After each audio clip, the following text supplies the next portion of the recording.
അസ്സലാമു അലൈക്കും. മാന്യ സഹോദരന്മാരെ, ഞാൻ ടൈറ്റിൽ കൊടുത്തിരിക്കുന്നത് അള്ളാഹുവിൻ്റെ കലാം ഒന്നാം പ്രമാണം. ആ പ്രമാണം മുസ്ലിയാക്കന്മാർ വിശ്വാസികൾക്ക് കൈമാറുക എന്നുള്ളതാണ് ഞാൻ കൊടുത്തിരിക്കുന്നത്.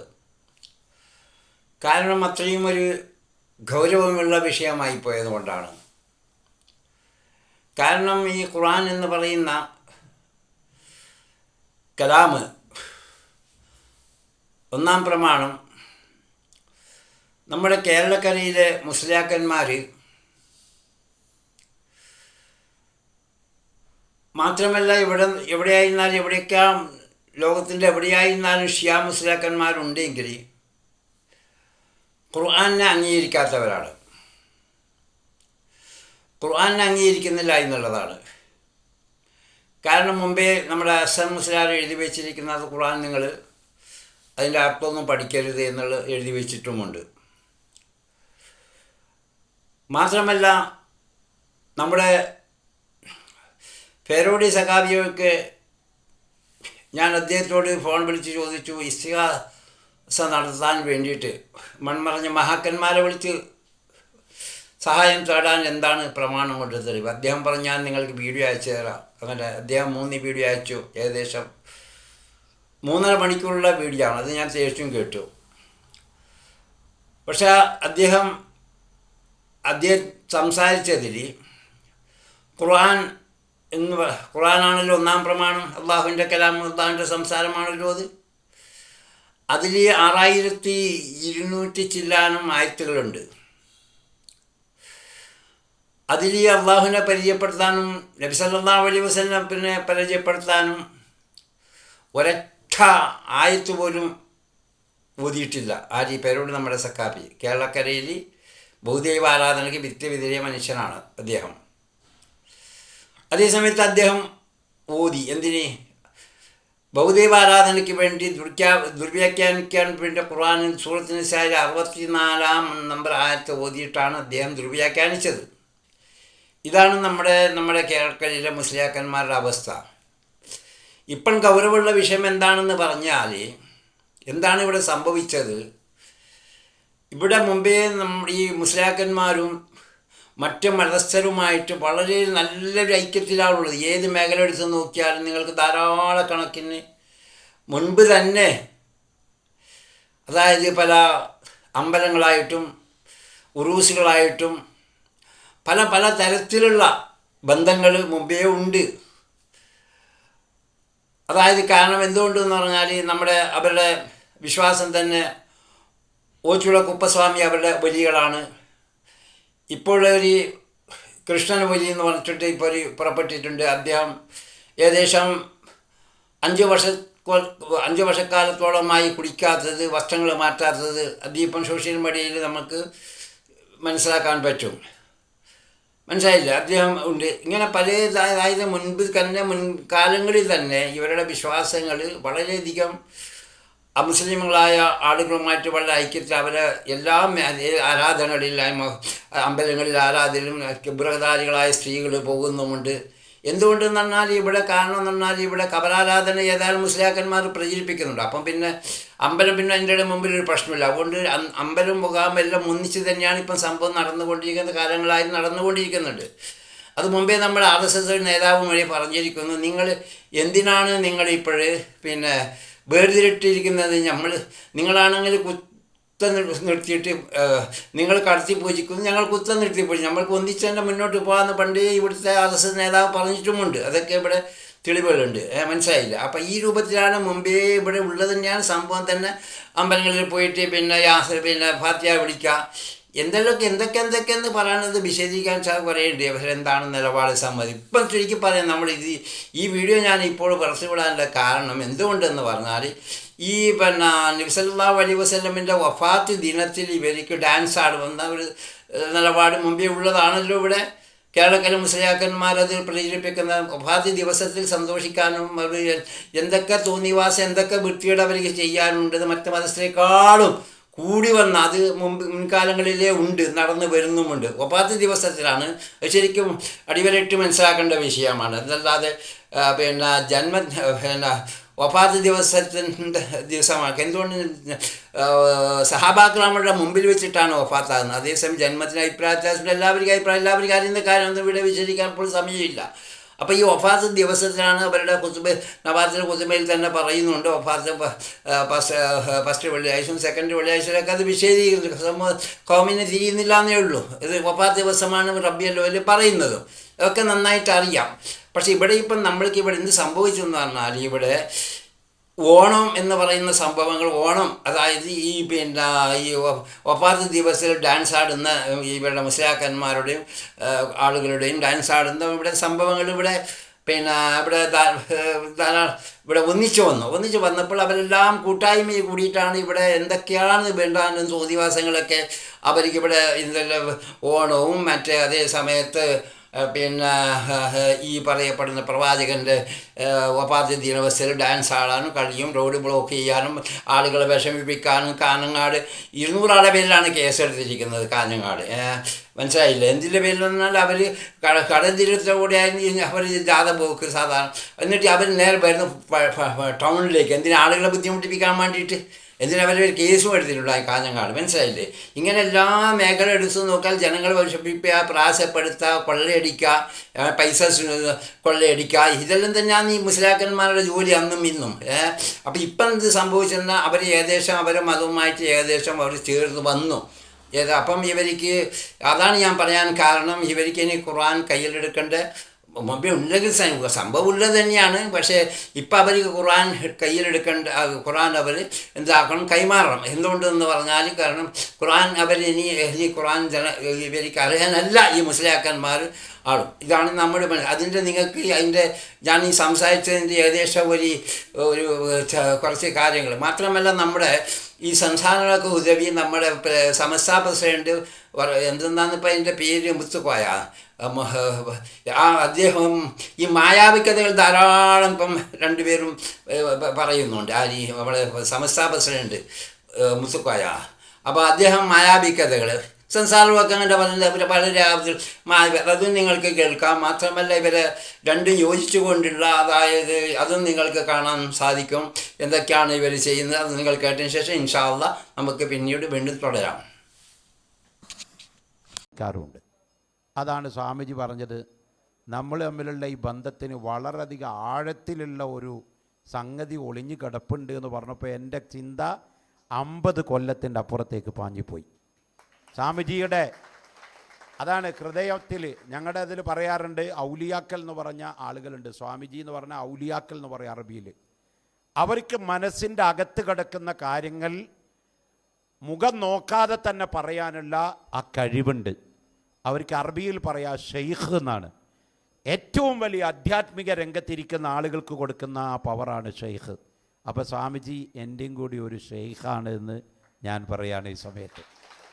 സ്വാമിജിയെ കാണുമ്പോൾ എന്നോട് പലരും പറഞ്ഞു പല കാര്യങ്ങളും സ്വാമിജിയെ കണ്ട് സംസാരിച്ചാൽ നേടും. ഞാനൊന്നും സ്വാമിജിയോട് അങ്ങോട്ട് പറഞ്ഞില്ല. അങ്ങനെ കഴിവുള്ള സ്വാമിജി ആണെങ്കിൽ നമ്മുടെ മനസ്സറിയല്ലോ, സ്വാമിജി ഇങ്ങോട്ട് പറയട്ടെ എന്ന് വെച്ചു.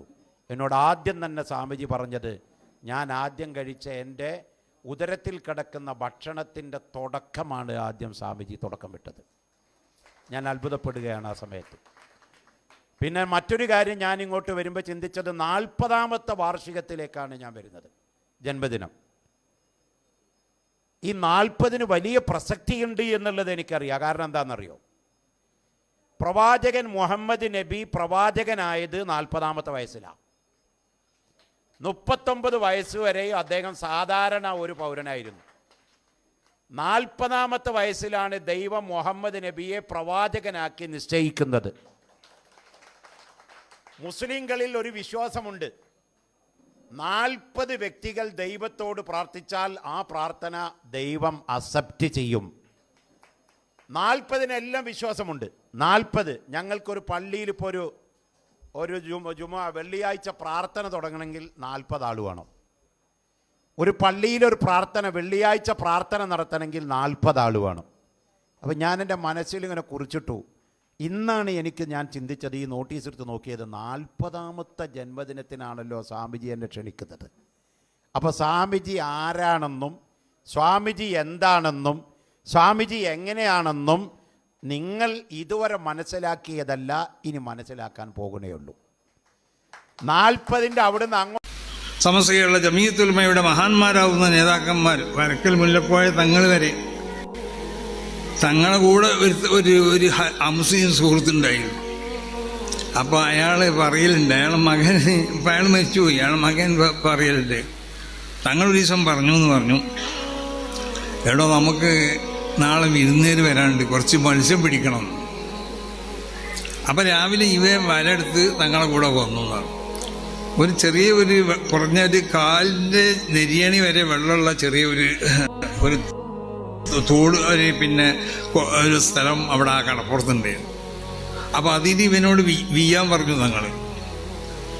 അപ്പോൾ ഇവൻ പറഞ്ഞു, ഇതിൽ മത്സ്യമൊന്നും ഇല്ലല്ലോ, നമുക്കിപ്പോൾ നോക്കിയാൽ കാണുന്നുണ്ടല്ലോ, ഇതിലൊന്നുമില്ല, ഇതിൽ എന്തിനപ്പം നമ്മൾ വല വീശണമെന്ന് ചോദിച്ചു. തങ്ങൾ പറഞ്ഞു, എന്നോട് വീശാനല്ലേ ഞാൻ പറഞ്ഞത്, മത്സ്യം ഉണ്ടോ ഇല്ല ഇത് നോക്കണ്ട. അങ്ങനെ വീശി മത്സ്യം കിട്ടി. അപ്പം അയാളുടെ മകനും കൂടെ ഉണ്ടായിരുന്നു. അപ്പം അവൻ രണ്ടാമത് അച്ഛനോട് പറഞ്ഞു, ഏതായാലും ഇപ്പോൾ നമുക്ക് മത്സ്യം കിട്ടിയല്ലോ, ഇനി ഒന്നുകൂടി ഒന്ന് വീത് നോക്കിയെന്ന് പറഞ്ഞു. അപ്പം ഈ അച്ഛൻ മൂപ്പരോട് ഈ മകനോട് പറഞ്ഞു, എടാ ഇനി വീതാൽ ചിലപ്പോൾ കിട്ടിക്കോളന്നില്ല.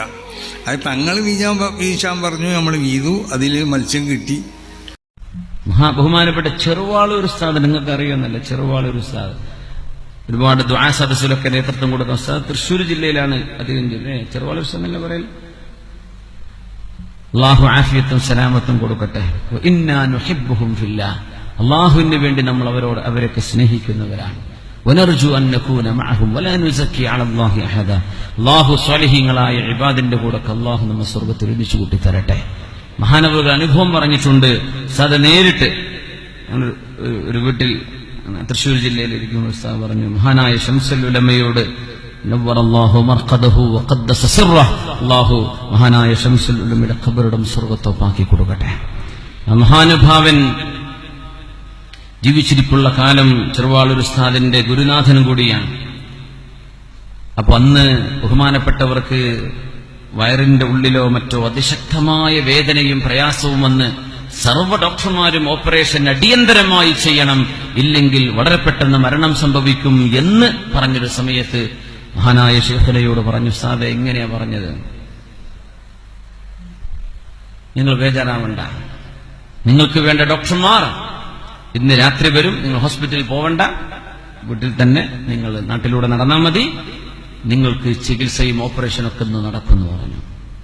ചെറുവാളൂർ ഉസ്താദ് സ്വന്തം അനുഭവം അത് എഴുതി വെച്ച് ഞാൻ ഉസ്താദിന് പറഞ്ഞു, ഉസ്താദ് നിങ്ങൾ എന്തായാലും ഈ അനുഭവങ്ങളൊക്കെ ഒരു പുസ്തകമായിട്ട് ഇറക്കണം എന്ന് പറഞ്ഞു. ചെറിയൊരു ബുക്കിലേക്ക് ഉസ്താദ് എഴുതിയിട്ടുണ്ട്. വലിയൊരു അനുഭവ കഥ ബഹുമാനപ്പെട്ടവർ എഴുതിക്കൊണ്ടിരിക്കുക. അല്ലാഹു ആഫിയത്തും സലാമത്തും കൊടുക്കട്ടെ.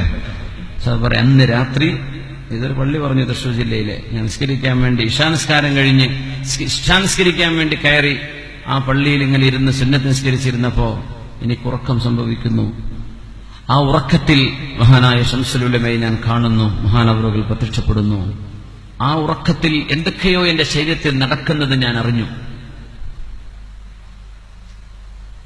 രാവിലെ ഹോസ്പിറ്റലിൽ പോയി ചെക്കപ്പിന് വേണ്ടി പോവുക, അടിയന്തരമായി ഡോക്ടറെ കാണണമെന്നാ പറഞ്ഞത്, അടിയന്തരമായി നിങ്ങൾ ഓപ്പറേഷന് വിധേയമാവണമെന്ന് പറയാ. ചെന്ന് നോക്കുമ്പോ ഒന്നുമില്ല, ഒരു കുഴപ്പമില്ല. ഉസ്താദ് പറഞ്ഞു, ഇന്നും ആ സംഭവം കഴിഞ്ഞ്. ഇസ്ലാം മതവിശ്വാസികൾ ഇന്ന് നബിദിനം ആഘോഷിക്കുകയാണ്. സംസ്ഥാനത്തെ വിവിധയിടങ്ങളിൽ മഹല്ലുകളും മദ്രസകളും കേന്ദ്രീകരിച്ച് ഘോഷയാത്രകളും മൗലിദ് സദസ്സുകളും സംഘടിപ്പിച്ചു. നവോത്ഥാനത്തിന്റെ വെളിച്ചം പകർന്ന പ്രവാചകന്റെ 1500-ാം ജന്മവാർഷികമാണ് ഇക്കുറി. നീതിബോധവും ലാളിത്യവും കൊണ്ട് മാതൃകയായ പ്രവാചകന്റെ ജീവിതം സന്ദേശമായി ഉൾക്കൊണ്ടാണ് വിശ്വാസികൾ ആഘോഷം സംഘടിപ്പിക്കുന്നത്. പുലർച്ചെ മുതൽ തന്നെ പള്ളികളിൽ മൗലീദ് പാരായണം ആരംഭിച്ചു. ദഫ്, അർബന തുടങ്ങിയ കലാപ്രകടനങ്ങളുടെ അകമ്പടിയോടെ നബിദിന ഘോഷയാത്രകൾ പ്രൗഢമായി. ഘോഷയാത്രയെ സ്വീകരിക്കാൻ പലയിടത്തും തിരുവോണനാളിൽ മാവേലി എത്തിയത് ആഘോഷങ്ങളെ കൂടുതൽ മനോഹരമാക്കി. ഈ വർഷത്തെ നബിദിനത്തിന് ഇരട്ടി സന്തോഷമുള്ളത്. ശരിക്കും പഴയ കാലത്തെ ഒരു സ്നേഹം ശരിക്കും ഈ ഒരു ആഘോഷത്തിൽ നമുക്ക് കണ്ടെത്താൻ കഴിയും. ഓണവും നബിദിനവും മനുഷ്യ സ്നേഹത്തിന്റെ സന്ദേശമാണ് നൽകുന്നത് എന്ന പാണക്കാട് മുനവർ അലി ശിഹാബ് തങ്ങൾ. സൗഹൃദത്തോടു കൂടി മുന്നോട്ട് പോകാൻ കഴിയുന്ന രീതിയിലുള്ള ആഘോഷമായി ഇത് മാറട്ടെ എന്ന് ഞാൻ ആശംസിക്കുന്നു. കോഴിക്കോട് നടന്ന നബിദിന റാലിയിൽ ഹജ്ജ് committee chairman Hussain Saqafi Chullikode, MK Raghavan MP തുടങ്ങിയവർ പങ്കെടുത്തു. 24 തിരൂർ. ലോകത്തെവിടെയായാലും ഏത് സമയത്തും 24 വാർത്തകളും ഓഗ്മെന്റഡ് റിയാലിറ്റി പാക്കേജുകളും എക്സ്പ്ലെയിനറുകളും വിശദമായി കാണാൻ ഞങ്ങളുടെ യൂട്യൂബ് ചാനൽ നിങ്ങൾക്ക് സബ്സ്ക്രൈബ് ചെയ്യാം.